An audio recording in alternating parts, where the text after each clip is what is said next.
अरे होते पापा भोरावा चोरावा डोली में बैठई है तोहरा लाडली बेटी के।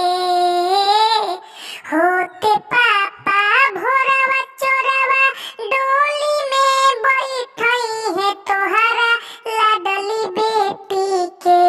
लेके ससुरा चली जाई है तोहरा लाडली बेटी के। लेके ससुरा चली जाई है तोहरा लाडली बेटी के।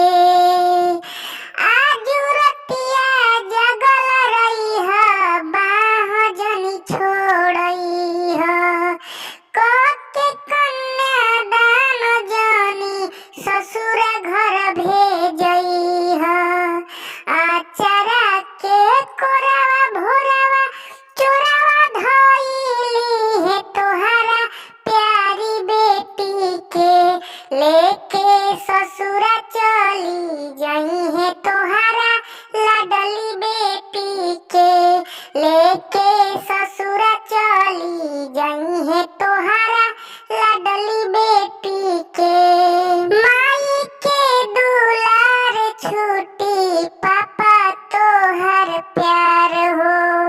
लेके चोरावा चली जाई है हमके कवना द्वार हो। गिरता रे लोरावा भोरावा चोरावा ना समझी है तोहरा प्यारी बेटी के। लेके ससुरा चली जाई है तोहरा लाडली बेटी के। लेके ससुरा चली जाई है तोहरा प्यारी बेटी के।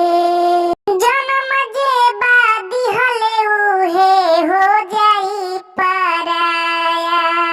जिंदगी भर नाई हर के लागी बड़ा माया। जन्म जे बादी हले उहे हो जाई पराया।